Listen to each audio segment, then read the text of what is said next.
Hey there, it's Tom O. Welcome to Beyond the Blind, a Tom Ozone podcast, joined as always by Bill Brown and Brad Allen, and very special guest this week. We've got Ryan Rhodes of North Rhodes Taxidermy, one of the most well-renowned taxidermists in the state of Maine, if not the Northeast. Thanks for joining us, man. Yeah, I appreciate that. Thank you for having me.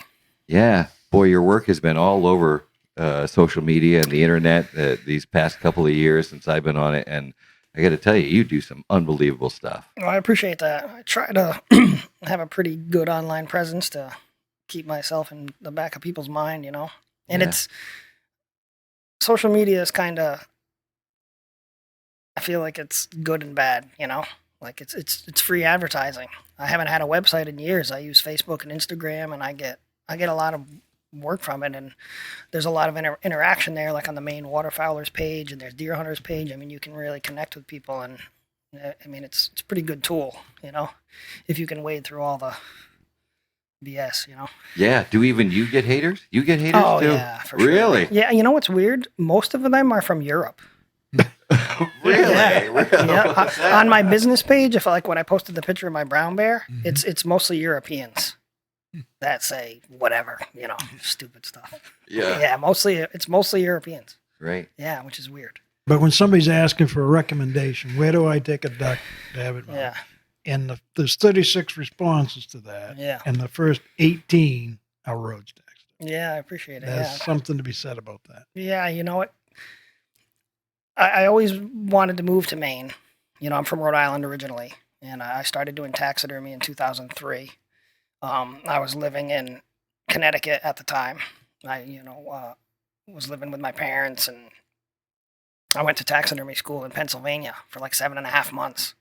And when I got back, I was just doing it part-time out of my house, trying to figure out what I was going to do, doing construction. And then I ended up taking a couple jobs elsewhere in the States to try to get experience. I went to Wisconsin for a little while.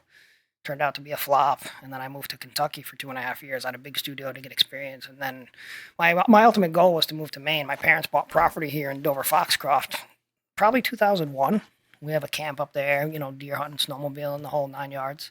Perfect. And I was like, I want to move to Maine because Rhode Island, I love it down there. Southern New England's beautiful, but it's just, it's insanely expensive. But it's getting that way here too. But hunting is a little bit more of a way of life here. My business was still part-time, and I was having a hard time gaining a clientele down there. And when I moved to Maine from Kentucky after I left my job in Kentucky to come here, I had never been to Searsport or the Stockton Springs area. My parents went to look at a house for me while I was living in Kentucky with my wife and kids at the time. And like, yeah, it looks pretty nice. So we moved in sight unseen, and within 10 months, I was full-time doing taxidermy. Excellent. And what year was that when North Rhodes Taxidermy actually So, became a thing? Well, like I said, I started doing it right out of taxidermy school in 2003. But when I moved to Maine, I've been in my house now for, I think it'll be 8 years this September, and I was in Stockton for 4 years before that, so 12 years ago. So what's that? I don't know. I can't do math. Well, That's that would why. be 20 Let's call it 14. 2014. Yeah, That's why I skinned right. dead animals. Simple math. On-air math. You did it. On-air Nice math. job. That's why I skin dead animals for a living. I can't do math. Well, I didn't use the new math. So yeah, 14 years in Maine, roughly. And I was full-time within 10 months. And I owe a lot of that to social media, just posting pictures on the main page every day and Instagram and stuff, and it works. So I had a website for years, but I just got rid of it. I didn't see the point, It's Yeah. just extra bills that I didn't need, and I don't feel like I got as much interaction from it. So I haven't had one in years. I remember when you showed up, and I loved waterfowl all my life, and taxidermy has always been an interest of mine. But all of a sudden, it was, hey, check out this guy in Stockton Springs. And I'm like, where did he come from? And then I saw your work, and I just went, wow. Well, I appreciate it. Oh, I mean, I don't want to blow smoke, but your work is as good as it gets in my mind in this state. And I always was a big Ann Gorham fan years ago. When I'd go to sportsman shows and stuff, Ann would usually win in the taxidermy contests. And I met Ann yeah, when I did my test yeah, at the Fisheries and Wildlife for my license. Okay. She was one of the people that did the licensing situation. Yeah, I met her a couple times. Yeah, but I just found her work outstanding. Yeah. But because she was down in York County, I didn't have any real interest in sending any work to her or anything. But then all of a sudden you popped up within 20 miles of where I live. And I said, where's this guy? And your work just started speaking for itself. Yeah, I appreciate it. Like, before I moved to Kentucky, the school I went to was about 7.5 months. It was a full-time program. And that was the only full-time accredited school for taxidermy anywhere in the country. Nice. And it's still just the tip of the iceberg. It's not like teaching somebody how to wash dishes. It's skilled labor. I mean, I've been doing it for 23, 24 years now. I'm still learning stuff. I have friends all over the country that I've met throughout the industry, and we talk regularly. Still give each other tips, bounce stuff off each other. So it's an ever evolving thing. The products are changing. Everybody's using different cast parts now, and everything evolves. So it's good to stay involved in that. I try to go to the shows every year. I haven't been this last year or two. I was busy. I was in Alaska this year, so I didn't go to the show. But I usually go to the Maine show. They have a taxidermy association.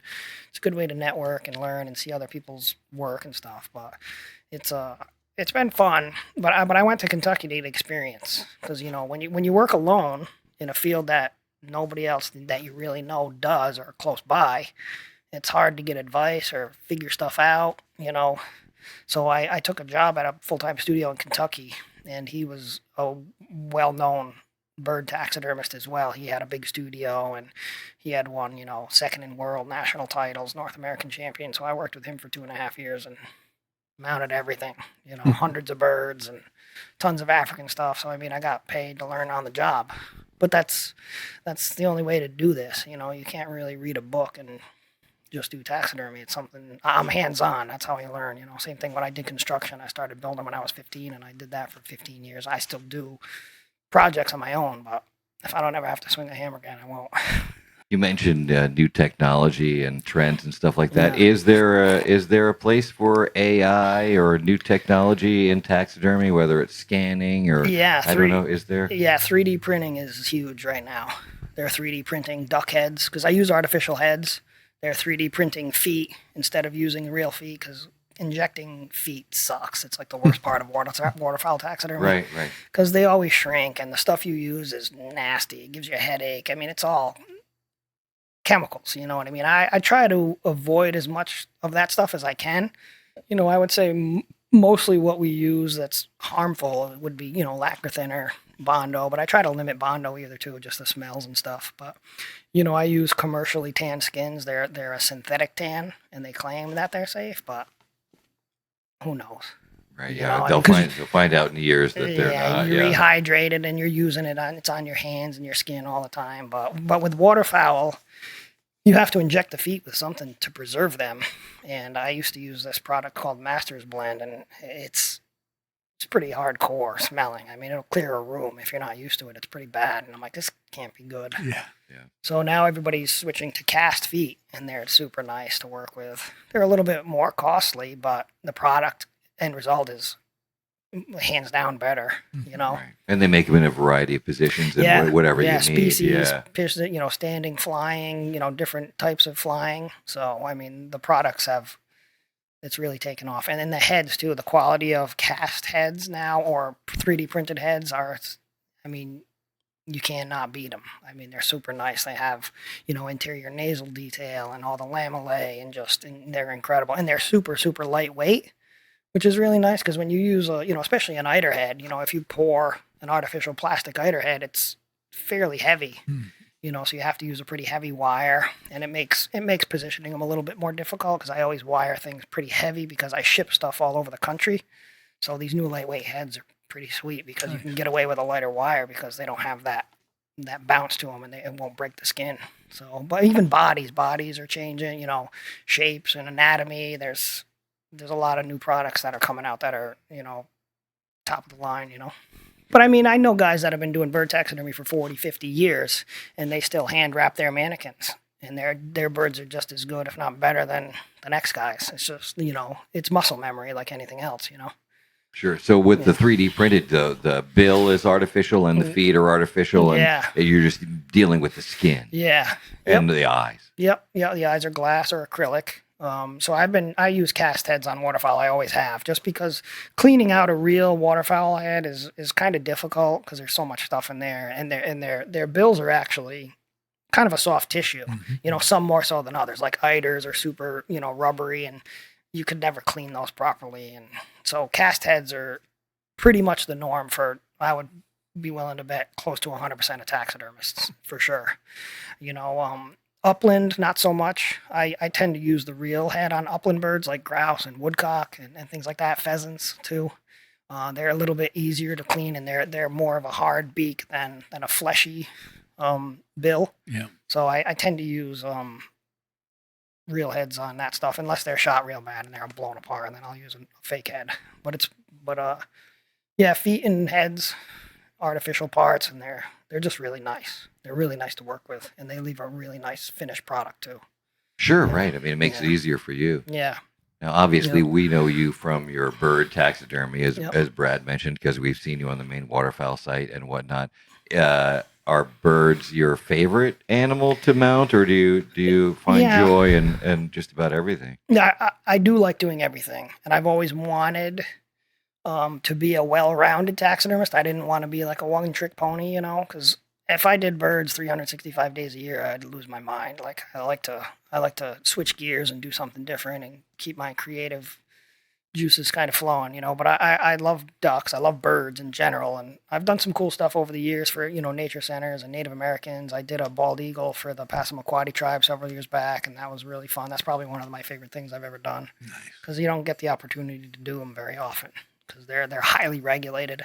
But I've done a lot of owls and hawks and little songbirds and stuff over the years, for different institutions. But I do love birds and waterfowl. But I enjoy, I would say beyond that, I do like doing everything, but I like small game too. I enjoy mounting small game. They're just cool, foxes, bobcats, fishers, that kind of stuff. They're fun to do. But I enjoy doing big life-size African stuff. We do quite a bit of African every year. We just did a big leopard for a customer from Texas. We do all kinds of stuff, crocs and hippos and buffaloes, and we do a ton of bears and moose. Obviously, being in Maine, mostly native game. We do stuff from all over the world. What sort of hoops do you have to jump through to do African game? I know there's certain restrictions on bringing some animals in. Yeah, that's I don't. There's nothing on my end that I need to do. I mean, I'm licensed in the state for everything. Game heads, fur bears, birds, fish, skulls, all that stuff. But when clients go to Africa, they generally have paperwork to fill out beforehand through a broker that I use in Chicago, Coppersmith. They're a brokerage, and they have to, fill out, I guess it would be power of attorney paperwork. And depending on what species they're hunting in Africa, there are some permits, mostly with dangerous game like lions and leopards. There are CITES permits that need to be furnished, but that's furnished by the government of whatever country they're hunting in. Like I have a few clients going to Zambia again this year, and one guy's going for lion and leopard, and the country furnishes those permits to them because they only allow so many per year per concession to be taken. It's highly regulated, and in some countries they have to be a 3-year-old male or a 5-year-old male. Like you can't just go and shoot a female leopard. I mean, it's very restrictive, and it is costly, but it's a management tool. I mean, I would argue that Africa and South Africa, some of those countries have better management than we do here in some cases. I mean, those countries are highly regulated, whether you agree with it or not. Elephant hunting and all that kind of stuff, like it's highly regulated, and it is expensive. And if it's not your thing, that's fine. But people see people shoot a giraffe and they get all worked up about it. I'm like, I mean, you get worked up when you have a couple whitetails eating your garden here. Now, take a couple giraffe or a herd of giraffe coming through in an area where those people are mostly farmers and agricultural living, and they come through and eat several thousand pounds of vegetation in a day, Yeah. So they're a big deer. They need to be managed like anything else. But their paperwork is all done prior to, everything is It's pretty. There's a lot of red tape, but it all once the animals are harvested in Africa, it all goes to a taxidermist there, and they do what's called the dip and pack. So it gets skinned, flesh salted, and dried out. All the skulls are boiled and horns are cleaned. You can't bring any organic material back from any international country at all.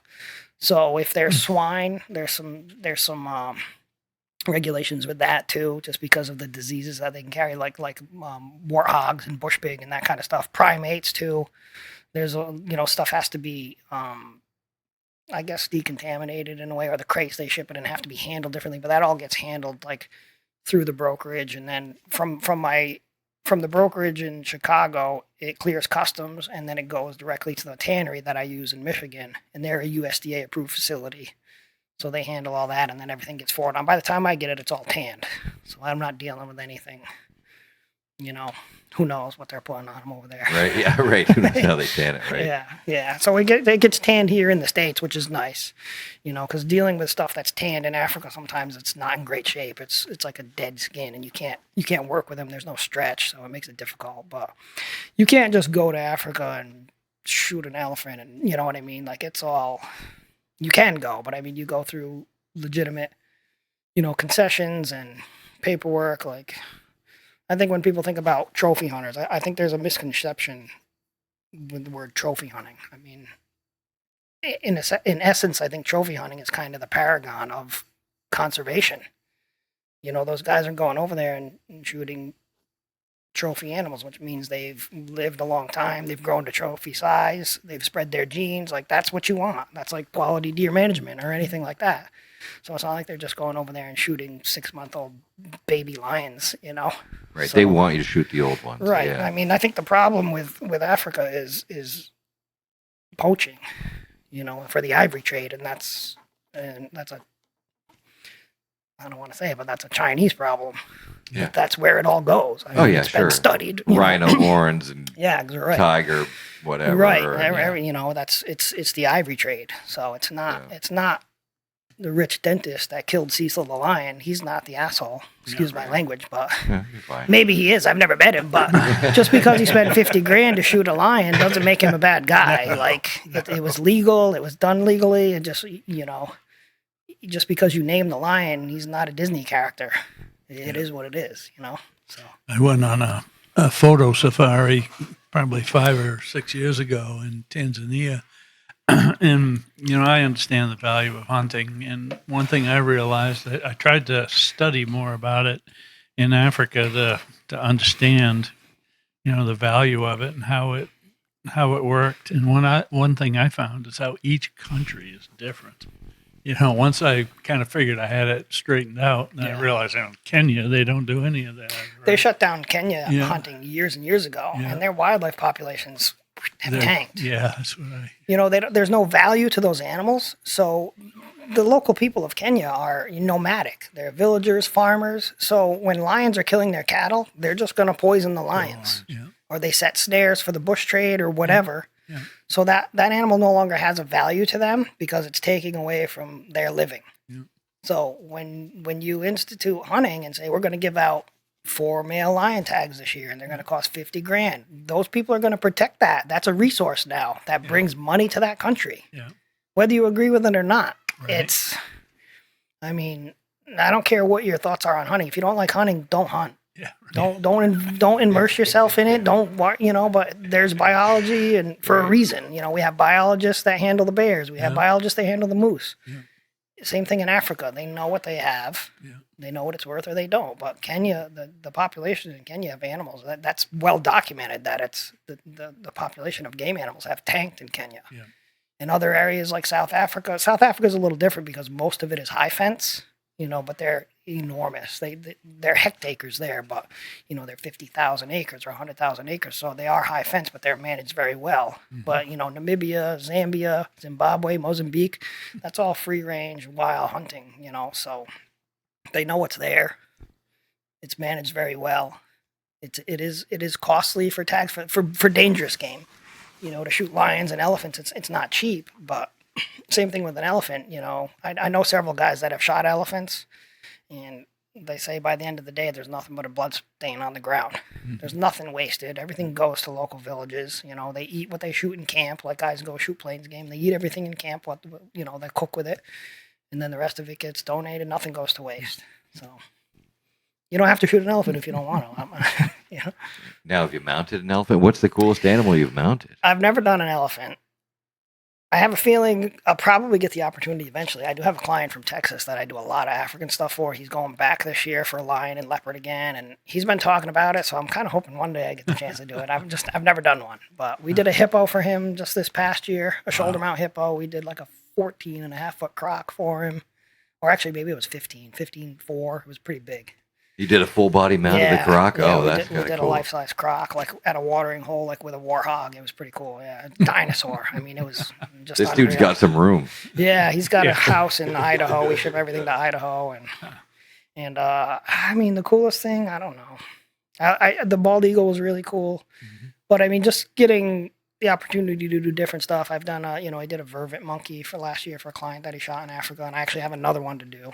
Baboons, like just different stuff is fun to do because they're weird. Those baboons have fingerprints. It's pretty bizarre to work on. Like it's kind of wild. Did you have to get a form for that as well, just like everything else? Yeah, just like everything else. Yeah, and you can, when it comes to African stuff, especially life-size mounts, the mannequin selection's a bit smaller, so it just becomes a matter of taking the mannequin apart and putting it back together to make it fit. And I like that stuff. That's kind of a challenge, and it's fun to do that. That portion of it is kind of what I enjoy about doing African stuff, so it's a lot of fun. And I would say, years ago, the quality of skins coming back from Africa used to be really poor. They weren't handled really well, but I would say that the last several years, all the safaris I've gotten for the most part are in really good shape. Like it's gotten a lot better. I get stuff back from Africa that looks better than some of the bears I get from Maine. Honestly. Yeah, really. Yeah. I mean, skinning holes happen, but some of them are in pretty rough shape. I get it though. Guys are out in the middle of the woods and it's dark, and they're skinning a bear in the dark. And I mean, I skinned my brown bear on the beach, and it was getting dark, and I made holes. We make holes. It is what it is, but. It's gotten better though over the last several years. Yeah. So you recently went on a brown bear hunt. I did. Yeah, tell us about that. I did in April, May. I think it was May. I guess it was May. Yeah. My brother Brian lives in Alaska half of the year. Yeah, I've seen him on TV on Alaska Outdoors TV show or something where he was guiding guys shooting golden eyes, I think. Yeah, and sea ducks and stuff like that. So my brother, when we were younger, we used to make hunting videos called, the Swampers. We had a website. My brother used to be like on the pro staff for Avery and stuff like that. And so we used to make videos, and we kind of tried to break into that a little bit when we were younger, and, sea duck hunting videos and goose hunting and stuff like that. So he started guiding sea duck hunts in Rhode Island, I don't even know, 20 years ago, a long time ago, and then we met some friends in Alaska who was just kind of starting out, wanted to get into guiding up there in the Valdez area. And we went up. It was probably 2004, 2005, the first year we went. And we went sea duck hunting with him. And then his buddy Tim, who still owns an outfit up there for, everything. He guides for everything. And then my brother worked with him. So he would go up there and guide sea duck hunts, and then it kind of morphed into guiding for black bears in the spring, and then running a boat all summer for halibut and salmon and that sort of thing. And he doesn't guide anymore. I would say it's probably been 2 years or so now since my brother stopped. He just got tired of it, did it for a long time. So I've been up to Alaska a handful of times, and I was going to go brown bear hunting last year, and I was like, I got too much going on, and I didn't go. And I decided to try it this year. My brother shot one several years ago, and he ended up getting a nice brown bear last year himself. And he's like, "You should come up next year before Memorial Day, before it gets busy, because that's when he starts getting busy with the rental boats." So I booked the trip, and the weather looked terrible. I was like, dude, it's going to rain every day. I was like, what I expected. Valdez is kind of like at that northern tip of that, Pacific rainforest kind of. Right. So they get tons of precipitation in the winter. They get hammered with snow, and then it rains all year. So we went up, and I bought a one-way ticket because I wasn't sure how long I was going to stay. I was like, I don't know, 10 or 12 days until I get a bear. That was the goal. And we went out the first night, and it was still winter. They had a super late spring this year. I mean, there was still ice and snow, like all in the duck flats. The mountains were completely snow capped, so it was really late spring. My brother's like, man, he's like, I don't know, it might be rough. He's like, they might not be down. You never know, you know. So we went out the first night, and we just took out one of his boats. You know, we go down out into Prince William Sound and the harbors and bays and stuff, and just glass, basically. We just kind of sit in a harbor and wait, you know. But we saw probably 7 or 8 bears the first night, but they were all black bears, but they were all about 1,000 feet up, still in the mountains. And none of the grass had really turned green yet, because it was still cool. I mean, it was down in the 30s and 40s. It was, you know, snowing a little bit, raining on and off for the first night.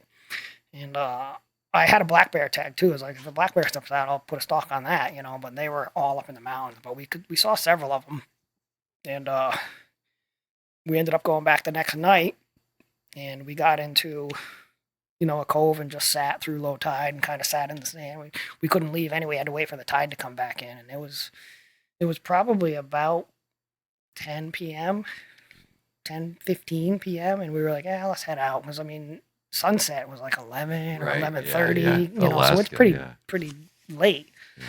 I was like, yeah, let's head back, because we had to check his shrimp pots on the way back, and it was probably an hour and a half motor to get back to town, you know, because we weren't camping out. We weren't staying on the boat. We were like, just go back in town and sleep in a bed and have showers and stuff, you know.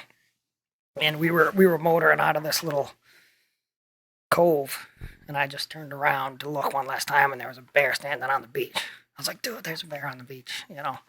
And I thought it was a big black bear at first, because we were pretty far away, you know. So we just turned around and let the tide because the tide was coming in, we just turned around and, you know, kind of idled a little bit forward, and we started motoring like towards the beach a couple 100 yards from where he was. And as we got closer, I was like, dude, that's a brown bear. I was like, I thought it was, because you could see the hump on his shoulder, and he just was, the hair on it was phenomenal.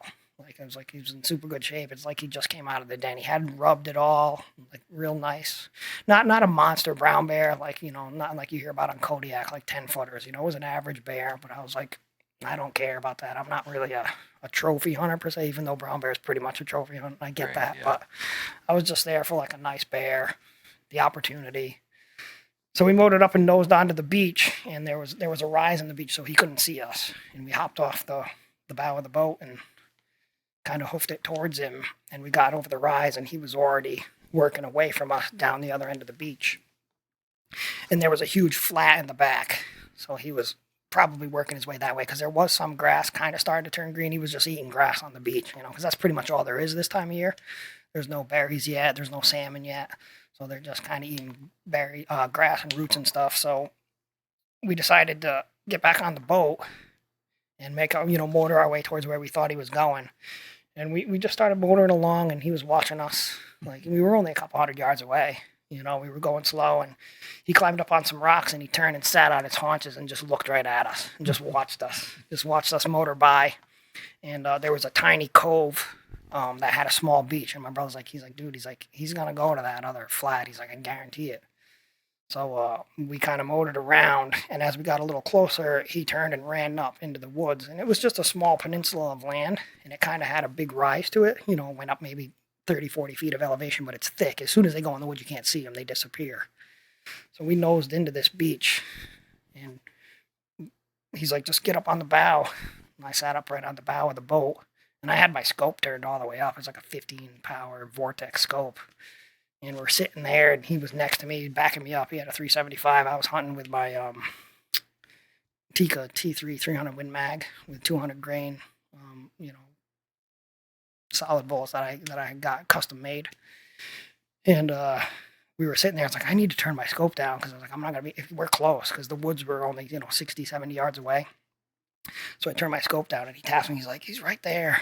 And he poked his head out of the woods, and he had his lower lip hanging. You know how bears, and he was like chattering his gums and like huffing at us.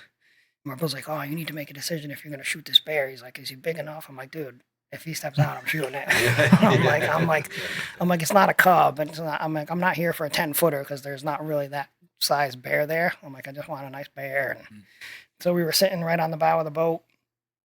And he turned and stepped down and stepped right onto the beach. And as soon as he stepped out on the beach, I shot him, and he got up and turned around, was snarling and like biting at it, and just started spinning and snarling, and I shot him again, and then my last shot ended up going like in his neck and like right in the back, and just dropped him right there on the beach, because I didn't want him to run off. I didn't want to track a bear in those thick woods in the dark. It was the last thing I wanted to do. Identify with that, sure, yeah. Yeah, so it was pretty cool. Great story. Yeah, and it was a beautiful bear. It was a super nice hair, like real dark color, and right there on the beach. And it was probably it was about 10:30, right about 10:30 p.m. And it probably took us about an hour to skin him. We skinned him right there on the beach. By the time we were done skinning him, the water was like right up to his back feet, because the tide comes in pretty heavy. And the tides are big there, they're 10, 15 feet, depending on where you are. And the mosquitoes were man-size. I've heard about Alaskan mosquitoes. Even though it was cold, they were starting to come out, and we were on the beach sweating, trying to roll this 500-600 pound bear around on the beach, skinning it with scalpels. And I was like, dude, I don't want to chase this thing in the woods or be on the beach for too long. But I'm probably a little bit more afraid of bears than my brother is. He's been around a lot more. Yeah, right. He's been charged by a brown bear. I mounted one for a customer of mine, a really nice bear, probably a 9-footer, and my brother shot it. On his back, falling while it was over. He shot the teeth out. He literally shot it at the tip of his barrel. It was a pretty good bear. I was like, I don't really want that action. I know some guys live for that kind of stuff, but not me. But I shot that bear at about 55 yards. So that was about as close. That's about as close as I'd want to be to one of those things. Especially when I shot him and he stood up and started growling and spinning, like he could be on top of you in no time. He could ruin your day in a hurry. Yeah, but even just skinning him, and because all the brown bears I've dealt with in the past have been just skins. So to put your hands on him and just feel like how dense they are, and they're unreal. And the claws on them are as long as my fingers. It's pretty cool. You gotta make a full mount of it. Yeah. We drop it off. The tannery I use actually has a depot in Palmer, Alaska. So we skinned it, and I popped the skull out of it the next day. I froze it and brought it home in my suitcase. But the hide I dropped off in Palmer, and they prep them right there, and then they ship it to Michigan. And also I'll get it; it'll be tanned. Beautiful. So I'll do a life size with it. Yeah, but it's cool to see him like in person, because I've never handled a brown bear like in that form, Right. like skinning it and just seeing like the carcass and like the muscle, and just pretty wild, pretty powerful. It's unreal. Yeah, he tore the beach up, where he was kicking like, yeah. I wouldn't want one to put his hands on me. For sure. Yeah. That's awesome. Yeah, it was fun. It was cool. And I don't know that I'll ever do it again. Maybe, but if any, he's my brother, so I didn't have to hire a guide, with Alaska laws. Like if you're a non-resident, you have to hire an outfitter for certain species, and brown bear is one of them. And it's expensive, a non-resident brown bear hunt, you're $25,000 plus. If you go to Kodiak or the Peninsula, you're probably looking more like $35,000-$40,000. Like that's what most people make a year or more. You know what I mean? Like I don't have that kind of money. So all I had to do was buy a tag and get there and buy some gas for the boat. So I got out of it cheap, because he's my brother. So I'm fortunate in that aspect. But I said it might be the only one I ever do. So, and if it is, I'll be fine with that. I'm happy. Must be a major undertaking to do a large animal like that. Yeah, they are a little bit. You get they're all the same, the basics are the same, just you use your reference and try to make the eyes look like the eye. You look at live pictures of bears and stuff to get, their features correct. But when you start getting into big stuff like life-size brown bears or like large life-size African stuff, generally the mannequins never fit, especially bears, because bears are like people, short, skinny, long, tall, fat, like you get our bears in Maine tend to be short and fat compared to like Western bears or Alaskan bears. So we alter almost every form we mount when you mount a bear. It's just a matter of, it's an experience thing, like dealing with skin on mannequin. You can take all the measurements you want in the field. You can measure the carcass and, but once you get it back from the tannery, if you can get it stretched properly and then, try to get all the proportions right, some things, sometimes they're a little bit longer here, a little bit shorter there. So it's just a matter of muscling the skin around. It's nice to have help in the shop. When I worked alone, before I had employees, mounting a moose by yourself can be a pain. Some of those antlers weigh 40 or 50 pounds, and then you put the skin on it, and you can't move the mannequin around, and you can't move the form around, and you have to kind of come up with creative ways to do stuff by yourself. Or if you're trying to sew up a 8 or a 9 foot brown bear by yourself, it's kind of a pain. Yeah, but it's a lot lighter once it's tan than it is raw. The skin itself, once you get all that fat and tissue off them and they're tan, they're not too bad to work with, but some stuff is a little bit of a challenge. Yeah. Is there a particular animal that when you see come in, you go, oh shit, we got to deal with this? Is it the big ones or the little ones? Maybe like the woodcock or something like that. Yeah, no, not really. Here comes, I think they're all that. Here comes a kudu yeah. or whatever. Yeah. They're all, oh shit, Yeah. No, anything like during bear season, it's pretty busy. It's, we could get, sometimes by the end of the first week of bear season, we get 30 bears in a day or 20 bears in a day. And then if they're not frozen, we got to deal with them or try to keep them cool. So I have walk-in coolers now and freeze. I'm set up for it now, but building up to that point, if you have a fridge full of bears and it's 70, 80, 90 degrees out still, you got to deal with them or get them cold. So you're like, oh shit, I'm going to be up all night fleshing bears or fleshing enough of them so that I can put the rest in the fridge till tomorrow, Right. But I mean, there's not anything that comes in that I like hate per se. Coyotes are gross. I really like mounting coyotes, but I hate skinning them. They're just nasty. They're just, Why? They're just gross. They're They're always green. green. Yeah. I'm pretty sure they're green when they're alive. Yeah. They're just green. Their bellies are always Yeah. green. So they spoil really quickly. Like, cause I think it's because their stomach acids are probably strong because they're They eating eat roadkill, anything. rodents, Yeah. Same thing with foxes. Bobcats aren't as bad. Bobcats, and not that coyotes bother me. I don't get queasy. Nothing bothers me like that. Just coyotes. They kind of stink, They just have an odor to them that's gross. So I would say coyote and beavers. I hate flushing beavers. I don't understand anybody that traps beavers for fun. I would play in traffic with a blindfold on before I trap beavers for fun. I don't ever want to flush a beaver ever again in my life if I can help it. But I like doing everything because it's just something different. You know what I mean? I like to mix it up. I enjoy mounting woodcock. A lot of people don't because they are super delicate. But I actually like mounting woodcock. But they are very delicate. But they're not gross or anything. It's just you skin a bird. It's just like getting a roaster chicken at the store. There's no difference. It's just a little carcass. Yeah. But woodcock are fun. They're cool. I like mounting them. But they need to be in good shape because they are super delicate. I tell people to bring a couple. The skin just tears. Yeah. So they're like wet toilet easily. paper. Yeah.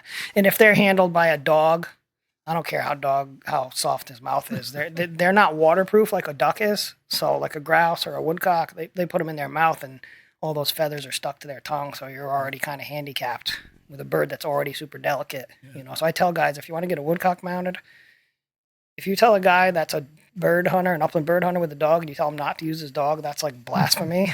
I'm like, dude, if you want to mount one, just pick it up yourself. Yeah. But you got to race the dog to the dead bird. Yeah, I say bring 2 or 3, just in case, But I do enjoy mounting them. I think they're kind of fun to work on. Yeah. So here's my duck, Ryan. Mount it, right? How Yep. many of those do you get? There was a time I was getting close to 400 a year. And they just drop them throughout off. the year. Just drop them off. Yeah, Here you go. Yeah, but Mount now probably around 200, which is a little bit more manageable. Maine, being a bird taxidermist in the Northeast kind of sucks because our seasons are early. And Right. early season birds are not fit for mounting, so you get a lot of guys that take their kids out and some of the duck seasons are like September, late September, early October, and they shoot a mallard and it's their kid's first duck or their dog's first retrieve. And I'm like, dude, It's hard to say no. I'm like, that thing is a piece of shit. Like I can't, and I don't like to say that. But it's not like an early season deer where like a September deer in velvet or has a beautiful short haired cape. I love mounting those. Those are my favorite. I'd rather do a short haired deer over a big rutted out buck any day. I think they're way nicer looking. They see all that detail. They're just super pretty. With an early season bird, they just don't turn out. Most of those feathers, especially if it's a first year bird or a young bird or it still has eclipse plumage, they're just not gonna mount up good. I mean, they're pin feathers. They're called pin feathers, or blood feathers. Yeah, And, we see them when you skin them. they They regrow. they're obvious. Yeah, they're still regrowing. They're not seated in the skin. So by the time you skin that thing and you flesh it on a wheel, because I flesh the skin on a wire wheel that spins, whatever, Yeah, several right. hundred RPM or Right. whatever it is, to take all the fat off, it just pulls them right out, and they twist in the skin. So you're trying to mount it, and they just look terrible, you know. So I don't like to turn work away because you never know what that could be. You know, if you know, sometimes it leaves a bad taste in the customer's mouth. They think I don't want. It's not that I don't want the work. It's just I don't want to charge you $600 for a duck that's going to look like shit. Because you shot it on Excuse my September language, yeah, 26th on Youth Day or whatever. Yeah, you know, and I get it because our It's a seasons memory. are early. It's a memory. It's a Yeah, kid's so memory, it's yeah. tough. So There I you tell go. guys, you know, I have to be a lot more selective, and I've gotten to the point now where I don't want to take in 400 birds and 100 of them are no good to begin with. You know, same thing with grouse. Everybody's all fired up for opening day of grouse, which is like October 1st or whatever it is. And they're usually not that good by then. You know, sometimes they are. If it's a really nice mature male or whatever, if it's a 2 or 3 year old bird, sometimes they're pristine and they're beautiful. Mm-hmm. But I mean, everybody wants to go opening week. It's just how it is. They've been waiting all year, going to go kill the goose. I'm like, dude, you can't mount a goose in September or even October. I mean, November, sometimes they're rough. Like, same thing with sea ducks. They used to have that early sea duck season. Oh, You get, you know, white wings and eiders in like, you know, October and November. They're garbage, you know, and it really affects the quality of the mount, you know, and it's hard. Sometimes you can't tell because most of the time I get birds, they're frozen. So I'm like, I can't tell until I thaw it out. I'm like, but if you shot it pre-November, chances are it's not good. Mm-hmm. You know, most of the time. Wood ducks have an exception because wood ducks do feather out. You know, some birds feather out sooner than others. Right. You know, wood ducks, if it's a nice mature bird, yeah, I've gotten, you know, you can get beautiful wood ducks in October, you know, but unless it's like a real weird bird or a banded bird, like sometimes I'm just a lot more selective now, you know. But I tell guys, I'm like, the later in the year you can kill a bird, the better it's going to be, no matter what it is. I'm like, go grouse hunting in December. That would be awesome.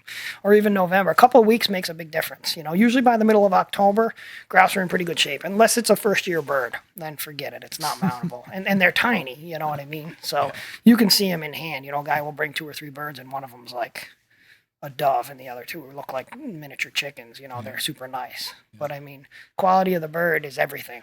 You know? So for 30 plus years, Brad and I have been doing it one way. We're not going to tell you how we've done it. Yeah. I've just shot a beautiful mountable Drake eider. Yeah. What do I do with it to make your job easier? Don't wring the neck. Don't hold it by the neck for your picture. I mean, you know, quality of the bird is everything. You know, make sure the feathers are laying flat against the body. Best thing to do is fold the head over the back of the body or tuck it by the wing and put it in a good quality Ziploc and squeeze as much air out as possible and freeze it. If you want to get a little bit more technical, wrap wet paper towels around the head and bill and around the feet. See, I told you we were right. But air is the enemy. Just like Air is the meat. enemy. Like frost-free freezers are the worst thing they ever invented. They ruin meat. They ruin everything. They suck all the moisture out of everything. So a lot of my chest freezers that are frost-free, I try not to run them. Like I have, you know, I've got 200-300 birds in my freezers upstairs. I try to get older freezers that build up frost. They last a lot longer in a freezer that builds up its own frost. Frost-free freezers suck the life out of everything. So air is the enemy, just like your steaks. Like wrapping stuff in paper, newspaper, that's garbage. Don't do that. So wet paper towel over the head, wet paper towel over the feet, tuck the head, put it in. I actually wrap my birds tight in like saran wrap first.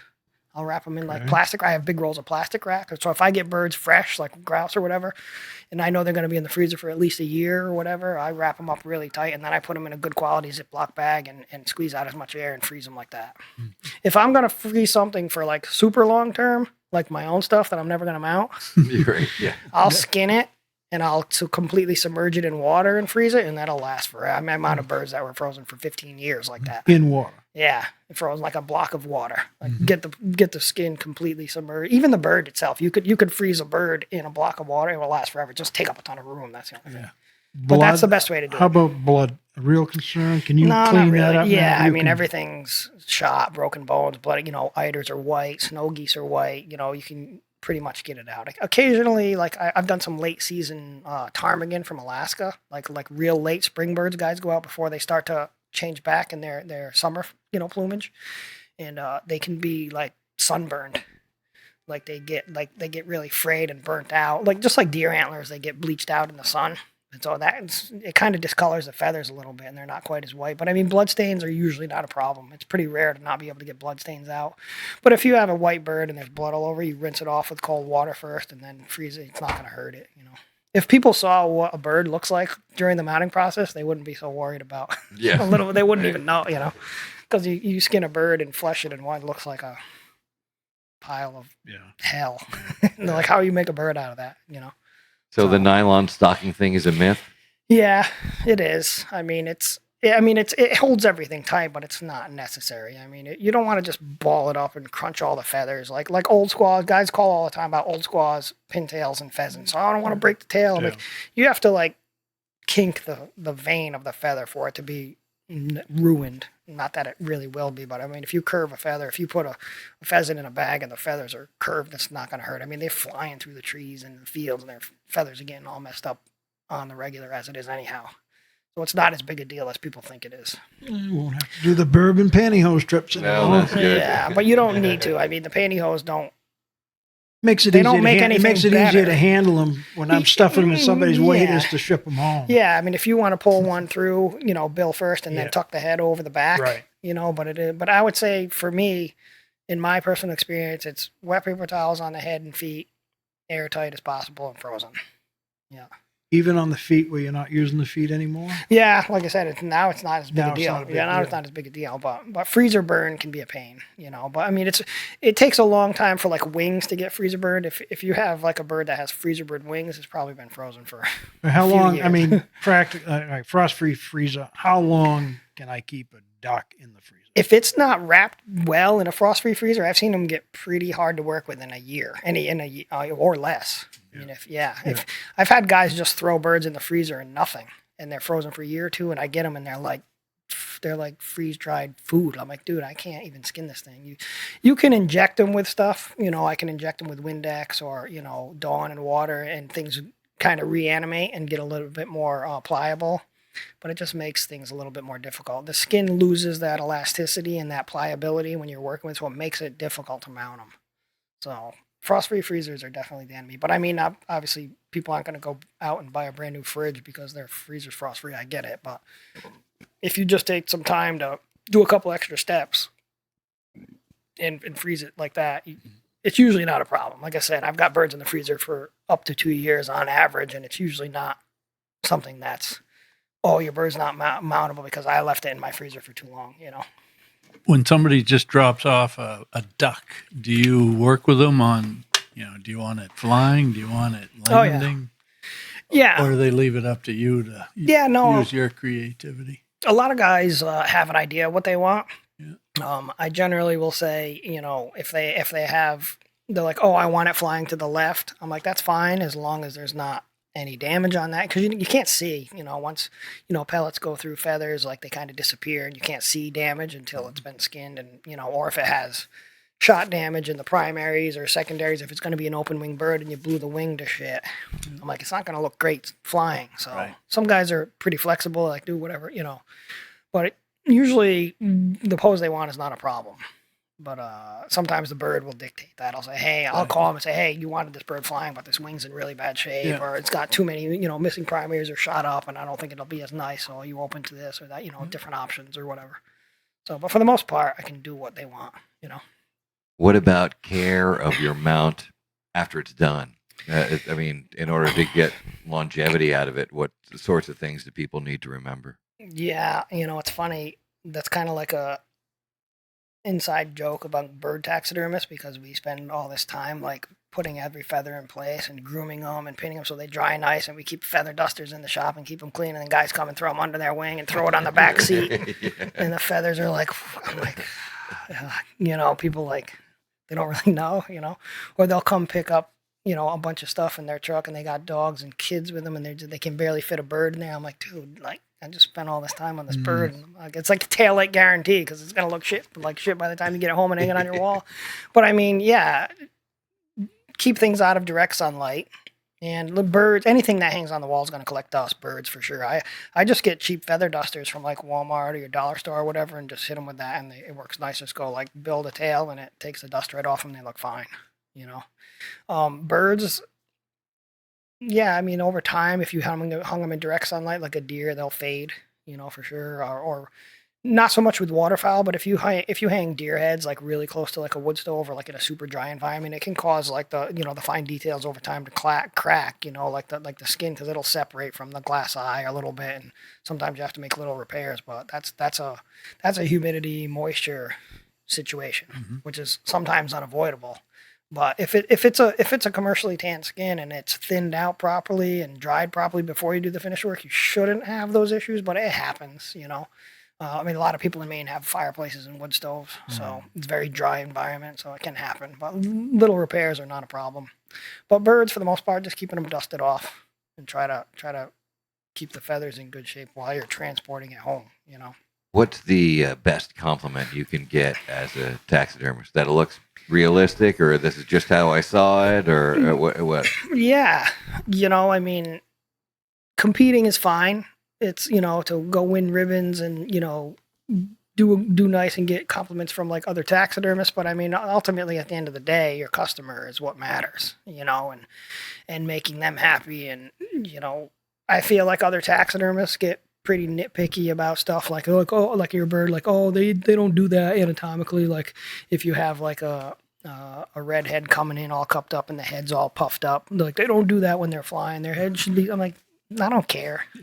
I want it to look like my customer wants it. I want it to look cool, Like, so if I do a diver and he has his hair all fluffed up, I mean, they look nice. Like, it's aesthetically pleasing. Doesn't matter if it's not anatomically accurate or a little bit incorrect based on what nature tells you. I mean, if my customer's happy, that's all that matters. And if a customer's not happy, I would prefer they said something to me right off the bat. And I get that that's hard to do. Like some people don't like confrontation, but I would much rather a customer be like, hey, man, I'm not happy with this, or what's going on here, and I'll do whatever. I would much rather do that than have somebody go home and never say anything and be unhappy with something. I'll do whatever I can in my power to make it right, whether it's fix what you have or hook you up next time. Like sometimes mistakes happen. I try to mitigate that as much as possible, dealing with 600-700 people a year. And, sometimes not everybody's as happy as you want them to be, but I try to do whatever I can to make them happy and say, I've mounted things in the wrong position before. It happens every year. Occasionally I've done it with bears. One of my good customers, I've done a ton of stuff for him. It was a 400, pretty big bear, and I did it facing the wrong direction. It just got by me. It slipped by me, and I mean, I just hooked him up. I was like, dude, I'll give you a discount and I'll take care of it. It is what it is. I messed up. We make mistakes. Try to make it right when I can. The first time I saw your work over in Ellsworth, when you and Brian came and displayed, yeah, I got to be honest. My eye was taken away from the mount, and it was taken to the habitat. Yeah, your artistic ability to display those mounts is incredible. And now, as I look. Bird's a bird, and a lot of people can mount birds very nicely. But that habitat selection to me now has become so more important. I don't know where you get that. I don't know. Yeah, I enjoy doing that stuff, and I obviously I have a few employees, and, Tasha works for me. She does a lot of my habitat now. It just depends on what we're doing. But I enjoy doing that stuff, and it's fine, but it's also another dust collector too, which is a bummer. Like I've tried to get away from doing snow habitats for guys because it's impossible to keep it white. And if it's not in a glass case, right. I have snow habitats in my shop, and I'm like, I just can't keep them clean unless it's in a glass case. So I try to avoid snow stuff now.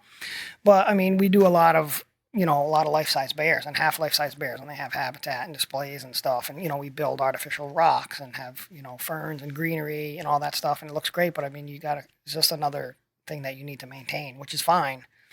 But it definitely adds to it. I mean, I think it makes, some of the acrylic work, the water work and oh, stuff, goodness, icicles or whatever it is, or, water splashes. Realism. I enjoy doing that stuff. It's a lot of fun, but I think people just need to be aware of, like, it's some extra upkeep or, keeping things clean, but I mean, it adds another element to it. And the composition is what's fun too, like to make something that is nice but not overdone and doesn't take away from the bird but adds to the whole, or whatever the animal may be, adds to the whole presentation. Of course, I think our taste changed too. Now I'm happy with 3 dead ducks on a strap. Yeah, or we do a lot shadow of dead box, mounts. you know? Yeah, the dead mount is something I new. think that's Yeah. I really, think that's a new trend, right? Yeah, we do a lot of dead mounts, and they're pretty cool. Yeah, because there's a lot of different ways to display stuff. Yeah, we've done a bunch of them. I've done them. I've built in the shop, Tasha or whatever will make like artificial rock ledges and have like 4 or 5 sea ducks like laying out on it, like you're sitting on a ledge and setting the ducks up while you're hunting. So different things like that instead of hanging them on a strap. So it's cool to do different stuff like that. Some guys are like, hey man, I want you to do something super cool, use your artistic vision and just do what you want, like kind of free license thing. Like I like that. That's fun when we get to do stuff like that. That's the way I'd be. Yeah. I mean, I came to you for professional service. I mean, Yeah.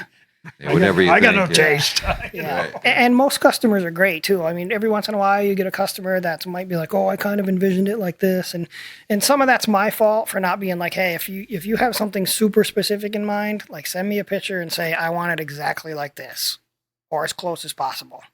Because, I mean, I've mounted stuff for guys and they're like, oh, the leg is a little bit in the wrong, little things. And some people are picky and that's fine. Like, because they're spending, a lot of money, like a life-size coyote, like $2,500 with a base. So I get it. So, I mean, I've made mistakes where I'm like, I didn't realize you wanted it exactly like that. So it's, kind of my fault for not. You can't ask every question. Right, but yeah, I mean, but that's something that I've learned over the years. Like, hey, send me a picture. So they'll text it to me, and then I save. I've got 10,000 text messages on my phone. Like Right.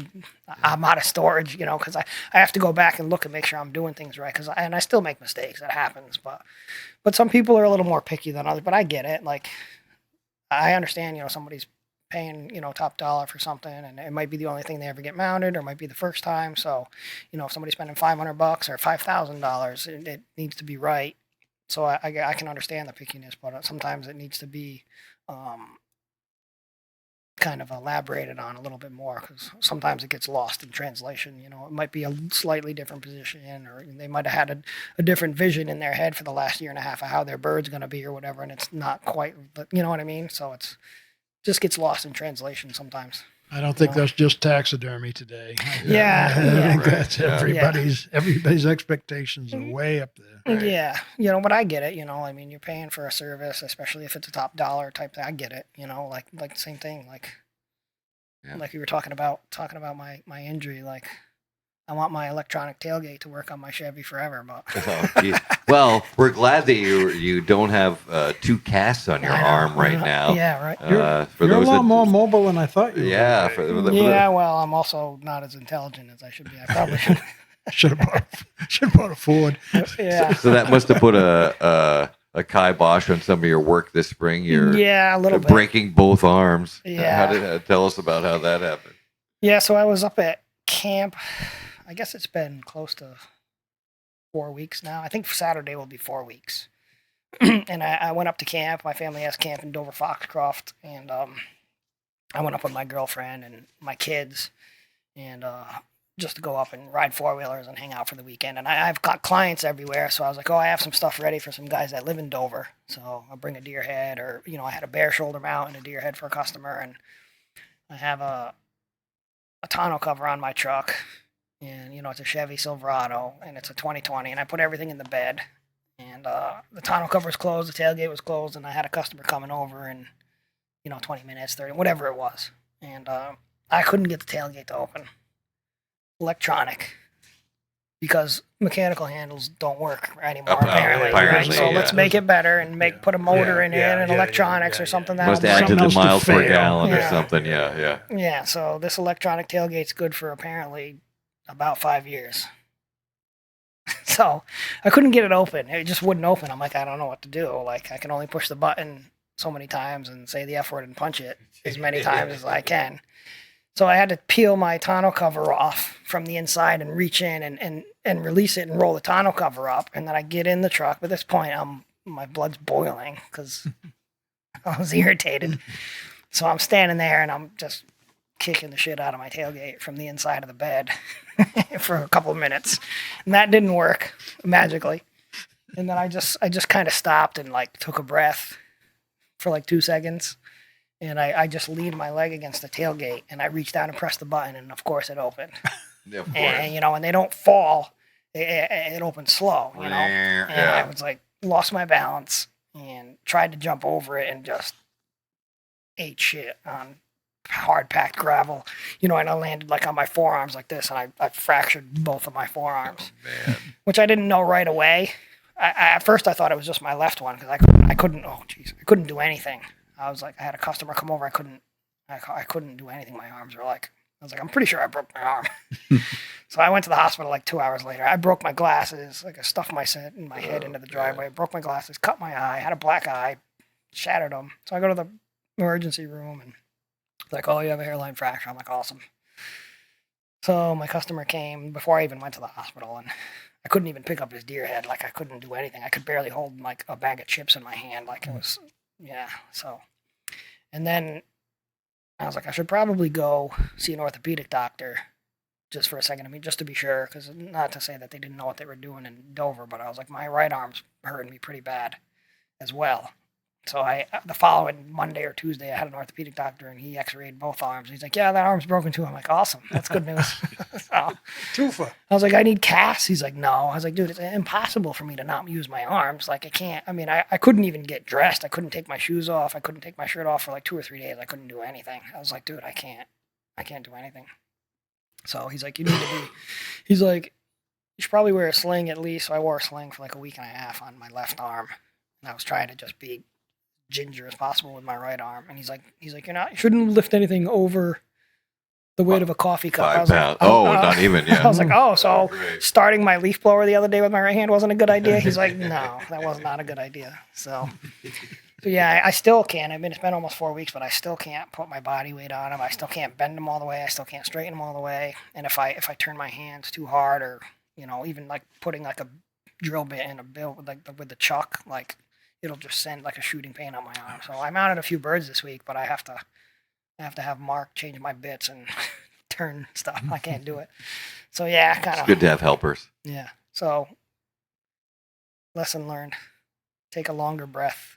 Is there a piece of advice that you wish you had gotten when you first started that you might be able to impart on some novices that are just going on this taxidermy journey that you went on? Build a bigger shop the first time. Yeah, right. It's never enough shop. But no, I think some people are born with innate talent and artistic ability, and I think other people maybe have to work a little bit harder at it. Like I feel like for me, like I loved waterfowl, but after I went to taxidermy school, like I went to learn how to do birds. I didn't care about anything else. I was like, I want to do birds. When I got out of taxidermy school, I didn't want to touch a bird ever again. I hated them because I think birds are the hardest thing to do. Nice. Because, you buy a whitetail mannequin or a bear mannequin, 98% of your anatomy is essentially already there, other than ear butts and eye shape and that kind of stuff, With a bird, you take a bird apart and you go to put it back together, there's nothing there. There's just nothing there. You have to, put the neck in and, get all the feathers right. It's just a different situation, I think, to put a bird together cleanly and neatly, So I think for me, it was more difficult for me to get as proficient at birds as I wanted to be than it was other stuff. I feel like my deer heads and my game, were better faster than birds. And I was still kind of struggling with birds. And then that's why I moved to Kentucky to work with the guy that I worked with down there, because he was well-known bird taxidermist. And I just, I was there for 2.5 years. I probably mounted 500, I don't even know, hundreds of birds. So it's just repetition. For me, it was just, I think I had to work a little bit harder at it, even though I think I do have artistic ability, obviously. Like I have that, background. But I think, I think my best piece of advice would be to just stick with it. Because it's easy to quit, if it was easy, everybody would do it. Same thing with construction, building houses or doing woodwork and hardwood floors or kitchens. Like, there's guys that are good and there's guys that are no good, just like any trade.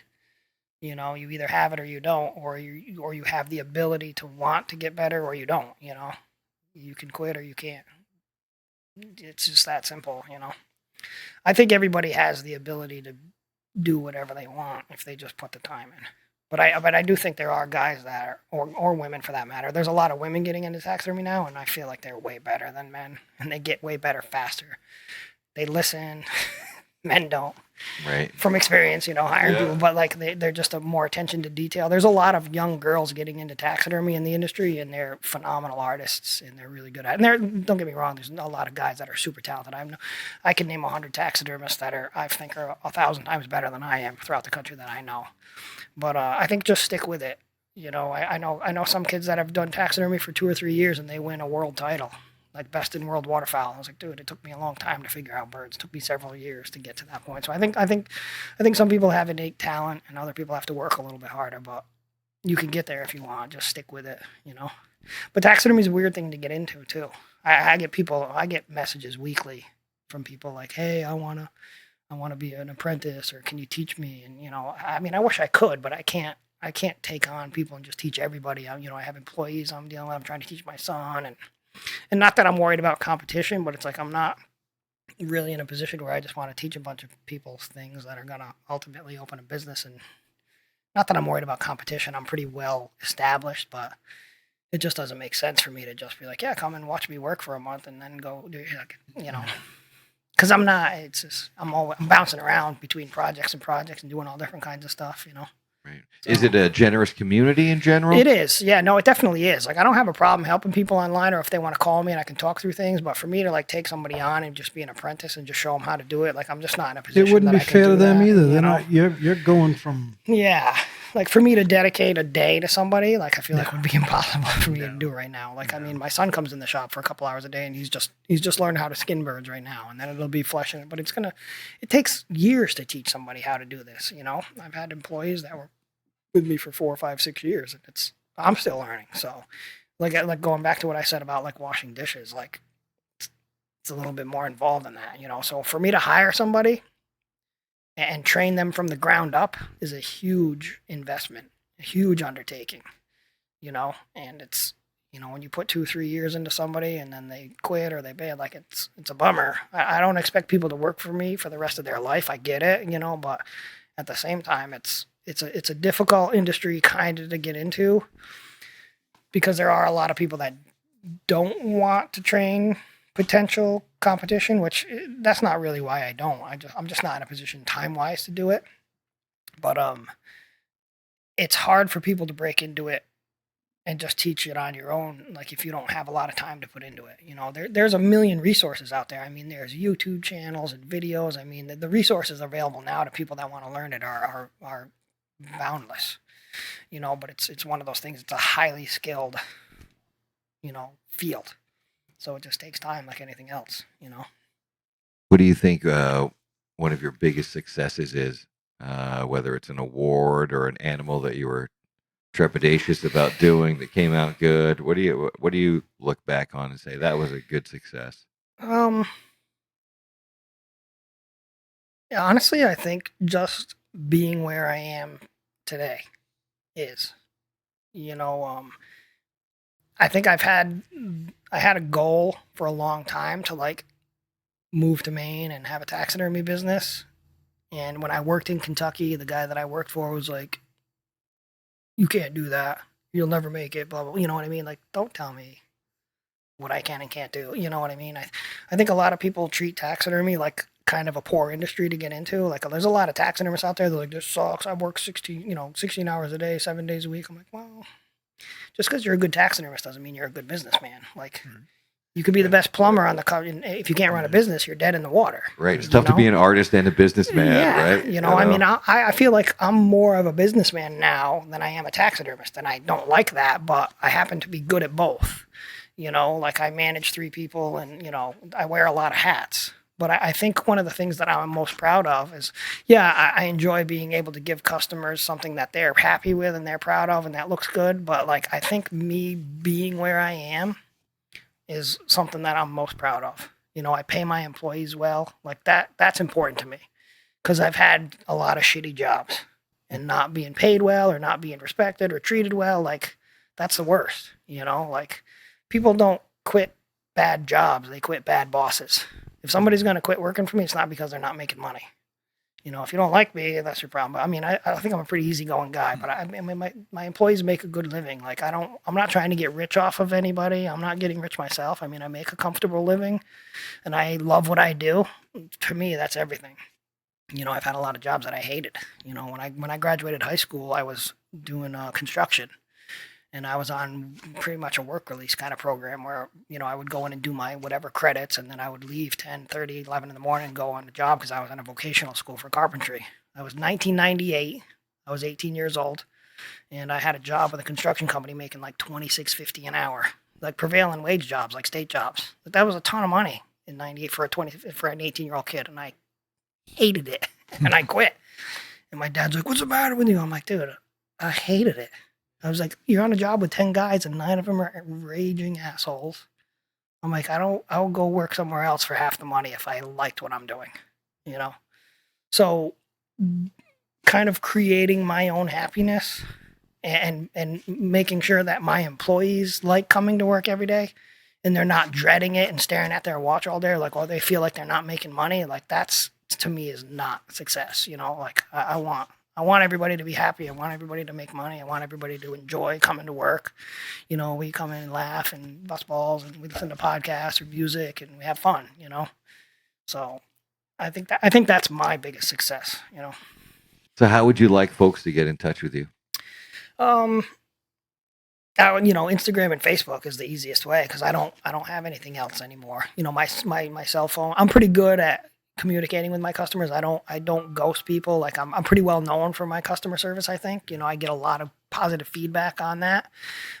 If you message me, I'm pretty much going to get back to you within minutes, if not, unless it's a weekend and I'm gone. But I'm pretty on top of getting back to people. I won't ghost people because I don't like that. I like to, I treat my customers the way that I want to be treated if I'm paying somebody to do something for me. You know what I mean? So I'm pretty easy to get a hold of on my cell phone and Facebook and Instagram, and I generally always reply to people. Email too, even though I hate email, but I do reply to email. Nice. Yeah. Well, thanks for spending some time with us. It was a great pleasure. Yeah, thank you guys. I appreciate it. It was fun. Yeah. And hopefully we'll have you back again. Yeah, I would love it. Absolutely. So don't forget to do the like, subscribe, all that stuff. We appreciate that. And thanks to Ryan Rhodes of North Rhodes Taxidermy for spending some time with us today. We'll see you next time. Quack.